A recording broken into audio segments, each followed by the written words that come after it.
Run. 한국에서 전세계 최초 개봉을 하고 엄청 긍정적인 반응을 얻고 있는 에일리언 로뮬루스. 오늘은 영화의 시간 순서에 맞춰 이 영화 자체와 과거 작품들과의 연결고리까지 담은 비하인드와 떡밥을 총정리해보려고 합니다.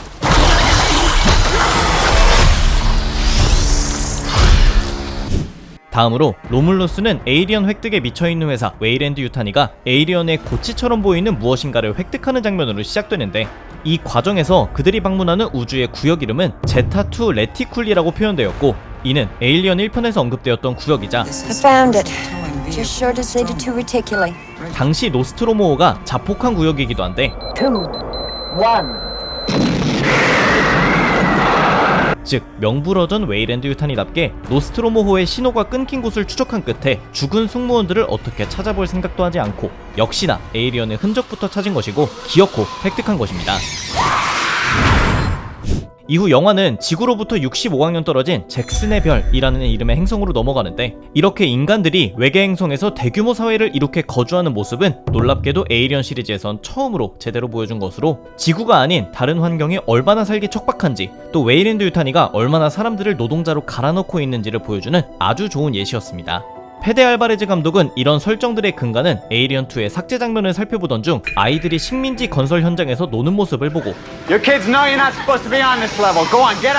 저 아이들이 20대가 되었을 때의 이야기를 그려보면 어떨까 라는 생각을 했고, 이런 아이디어가 반영되어 이번 작품의 주인공들이 20대 초반으로 구성된 것이었습니다.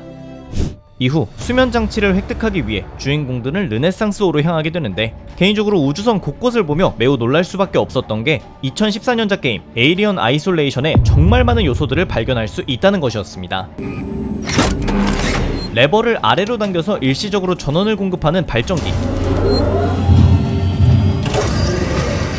이렇게 나선형으로 닫히고 열리는 문의 형상, 심지어 이멀전시라고 적혀있는 전화기도 있었는데, 게임에선 플레이어가 현재 진행한 부분까지 저장할 수 있는 세이브 포인트였지만, 보통 이 세이브 포인트 이후에 에일리언이 등장하는 위험한 상황들이 자주 펼쳐지기 때문에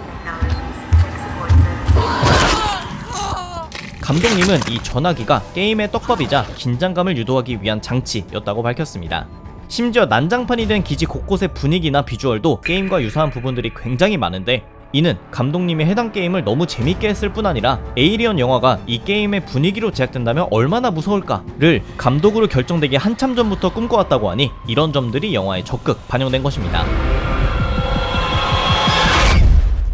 이후 주인공들은 유일한 안드로이드인 앤디의 도움으로 우주선의 운영체제인 마더에 접속 성공하고, 부팅이 시작될 때 마더 9000이라는 버전의 이름이 뜨는데, 이는 에이리언 1편 당시 노스트로모호에서 사용된 마더 6000에서 업그레이드된 것으로 1편으로부터 20년이 지났다는 설정이기 때문에 마치 윈도우 XP에서 11로 업그레이드된 것처럼 마더의 운영체제도 시간이 지남에 따라 업그레이드가 있었던 것입니다.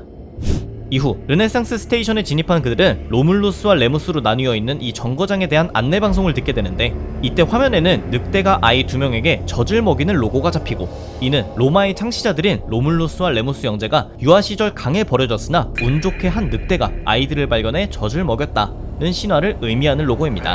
Welcome to the Romulus Space Station. 참고로 안내방송이 나올 때 배경음악으로 한 클래식이 재생되는데, 이건 데이빗이 에이리언 커버넌트의 엔딩 부분에 마더에게 재생을 부탁한 The entry of the gods into Valhalla. 입니다.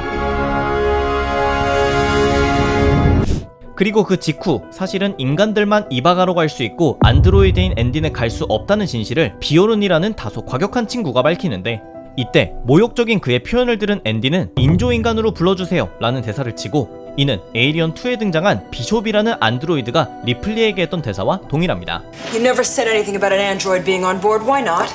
I prefer the term artificial person myself. 이후 수면 장치를 충전하기 위한 장비를 챙기기 위해 이동하던 중 비오른이라는 캐릭터는 전기 충격 막대기를 획득하는데, 이는 게임에서도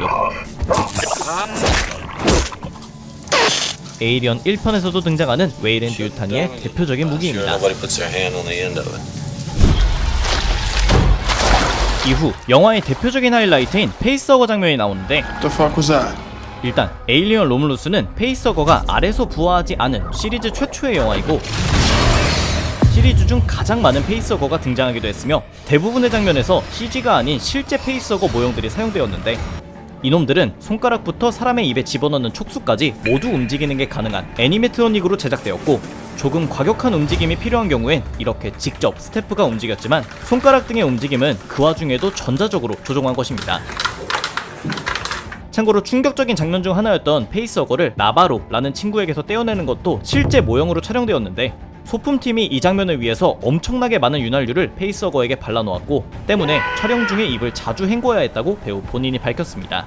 뿐만 아니라 페이스허거가 숨을 쉴 때마다 모형의 방광 부분이 부풀어 오르고 꺼지고를 반복하기 때문에 배우도 이 속도에 맞춰서 숨을 쉴 것을 감독님이 여러 번 강조했다고 밝혔습니다. 한 가지 재미있는 점은 로물루스의 촬영이 완전히 끝나고 나서 영화를 홍보하기 위한 코미콘 행사 때도 페이스허거 모형이 사용됐다는 것인데, On the inside, we've designed it so any actor can just come along and put in their own scuba mouthpiece. 이때는 연기자들의 편의를 위해서 아예 페이스허거 모형 아래쪽에 배우들이 숨을 들이쉬고 내쉴 수 있는 호흡관을 만들어 손쉽게 인간과 페이스허거의 호흡을 맞출 수 있었습니다.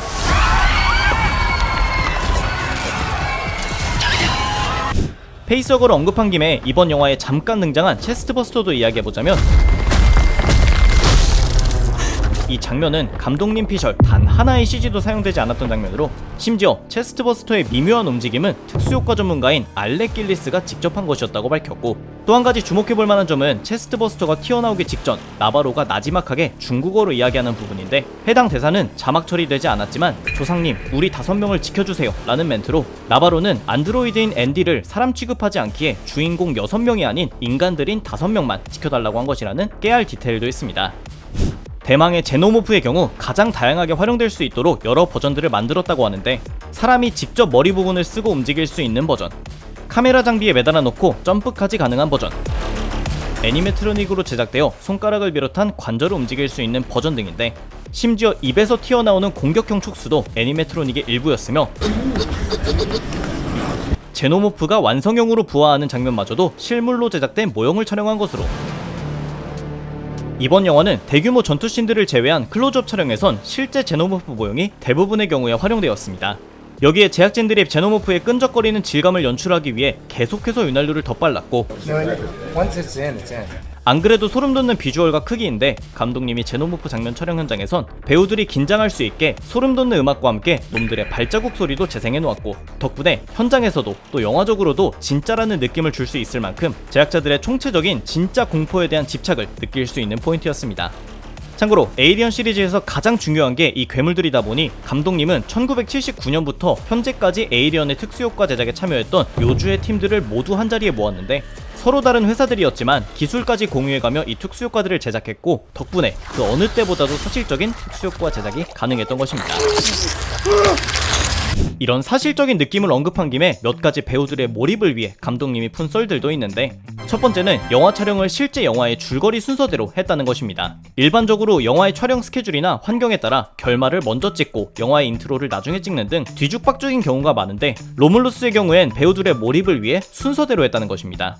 또 다른 한 가지는 완벽한 몰입을 넘어 찐으로 배우에게 놀람과 공포를 끌어내기 위해 감독님이 한 짓인데, 바로 K라는 캐릭터가 에이리언에게 쫓길 때 깜놀하는 장면으로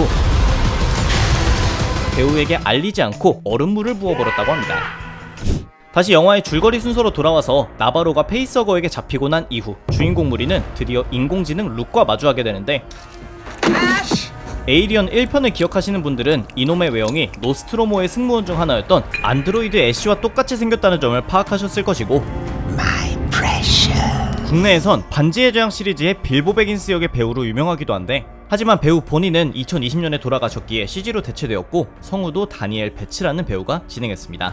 그럼 왜 굳이 애쉬의 외형을 하고 있는 안드로이드를 채택했느냐? 이 점에 대해서 감독님은 목적을 위해서 승무원들의 죽음도 신경 쓰지 않는 악독한 AI인 애쉬가 비도덕적인 성향의 웨이랜드 유타니를 대표한다는 생각이 들었기 때문이며, 또 기존 에이리언 시리즈와의 연결성도 나타내고 있기 때문이라고 밝혔고, CG 버전으로 활용되는 것에 대해선 이아논 배우의 가족들에게도 동의를 얻었다고 합니다. 이후 영화에선 룩을 통해 엄청난 진실들이 밝혀지기 시작하는데, 우선 에이리언 1편에서 리플리에게 작사를 얻어맞고 우주선 밖으로 쫓겨난 제노모프는 19년 6개월 정도의 시간 동안 산소도 먹을 것도 없이 우주를 유영하다가 르네상스 호에게 발견된 것인데, 이 제노모프의 DNA에서 비뉴턴 유체를 찾아냈다 라고 룩이 설명합니다. 쉽게 말해 케찹과 같이 가만히 두면 거의 흐르지 않지만 힘을 주면 점도가 낮아져 갑자기 흐르는 성질이 되는 물질을 의미하는데, 즉 프로메테우스와 에일리언 커버넌트에 등장했던 인간을 창조한 엔지니어가 사용하던 검은 액체와 그것에서 탄생한 생명체들에게 데이빗이라는 AI가 실험을 거쳐 제작해낸 제노모프의 DNA 속에 비뉴턴 유체를 찾아낸 뒤 룩이 어떤 과정을 거쳐 이번 영화 속의 검은 액체를 만들어낸 것입니다. 고로 엔지니어나 데이빗이 갖고 있던 검은 액체와 완벽하게 동일한 것은 아니지만 거의 유사한 성질을 지녔다 라고 보시면 될 것 같습니다. 그리고 이 검은 액체의 용도, 즉 웨이랜드 유탄이가 에이리언 시리즈에서 왜 괴물포에게 집착했는지도 확실하게 밝혀졌는데 Look, those two specimens are worth millions to the bioweapons division, right? 과거 작품들에서 리플리나 다른 캐릭터들이 추측했던 에이리언의 무기화가 아닌 Then surely they could save us. Save you from what? Death, of course. 프로메테우스를 통해 확인할 수 있었던 웨이랜드 유탄이의 창시자 피터 웨이랜드 회장의 꿈인 영생의 목적이었던 것이고 그 영생을 이룩하는 방식이 말도 안 되는 생존력과 번식력을 지닌 제노모프의 DNA에서 파생된 검은 액체를 인간에게 주입하는 방식으로 더 고차원의 생명체로 진화할 수 있게 하려던 것입니다. 참고로 룩은 이 액체를 프로메테우스의 선물이라고 언급하는데 신들에게 불을 훔쳐 인간들에게 준 프로메테우스처럼 엔지니어들의 검은 액체를 룩 본인 혹은 웨이랜드 회장이 훔쳐 인간들에게 주었다 라는 다소 자뻑의 의미가 있기도 하고 이때 배경음악으론 영화 프로메테우스의 주제가가 깔리기도 합니다. 또 이번 영화를 통해 체스트버스터에서 제노모프가 되어가는 단계가 단순한 성장이 아닌 중간에 고치의 과정에 있다는 점도 새로 밝혀졌고 이때쯤 주인공들을 르네상스 스테이션에서 탈출하기 위해 무장하기 시작합니다. Right, this is an F-44A pulse rifle. 이들이 사용하는 무기는 펄스 라이플이라는 이름의 총이고 이는 로물루스로부터 37년 후의 이야기인 에일리언 2에서 해병들이 사용하는 M41A 펄스 라이플의 초기 버전으로 추측되는데 해당 영화에서 힉스라는 해병이 리플리에게 사용법을 가르쳐주던 장면을 오마주하듯 Press this up. That's right. 이번에도 테일러가 레인에게 알려주는 장면이 연출됩니다. See? Aiming assistance. 이후 이들은 지하에서 거대한 에이리언 둥지와 파란 안개가 펼쳐진 공간을 발견하는데 And it's full of leathery objects like 이 파란 안개는 에이리언 1편에서도 등장했던 것으로 당시에도 이번 영화에서도 정확히 파란 안개가 어떤 역할을 하는지는 밝혀지지 않았지만 소설판 에이리언에선 파란 안개의 반응을 에이리언들이 느꼈을 것이라는 표현이 나오기 때문에 에이리언들의 감지용 안개 정도라고 생각하시면 될 것 같고 또 이 둥지를 살펴보던 중 앤디는 Busy little creatures. 라는 대사를 치는데 이는 에이리언2에서 마찬가지로 둥지를 발견했던 버크라는 캐릭터의 대사와 동일합니다. Busy little creatures, huh? 이후 앤디와 레인이 힘을 합쳐 제노모프 군단과 싸우고 탈출하는 과정에서 추락하는 엘리베이터 사이에 숨어있던 제노모프와 마주하게 되는데 이때 레인이 고개를 돌려 겁에 질리는 장면은 에이리언 3에서 러너라는 개를 숙주로 한 에이리언과 마주했을 때의 장면을 오마주한 것으로 보이고 이때 앤디가 달려들어 제노모프에게 라이플을 갈겨버린 뒤 Get away from her, you bitch. 라는 대사를 날리는데 이는 에이리언2에서 뉴트라는 어린 소녀를 구하는 과정에서 리플리가 퀸 에이리언에게 날렸던 대사와 동일합니다. Get away from her, you bitch!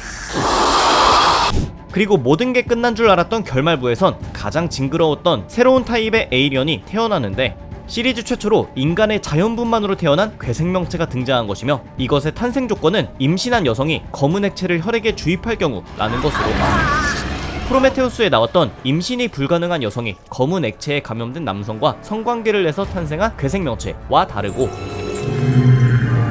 에이리언 4에 나온 인간의 DNA를 갖고 있는 퀸 에이리언이 출산한 괴생명체와도 엄밀히 다른 버전인 것인데 일단 이번 영화의 괴물 녀석의 탄생 아이디어는 약 45년 전 에이리언 1편 제작 과정에서 각본가인 댄 오벤넌이 제노모프의 외형을 창조한 디자이너 HR 기거에게 보낸 편지에서 비롯되었습니다.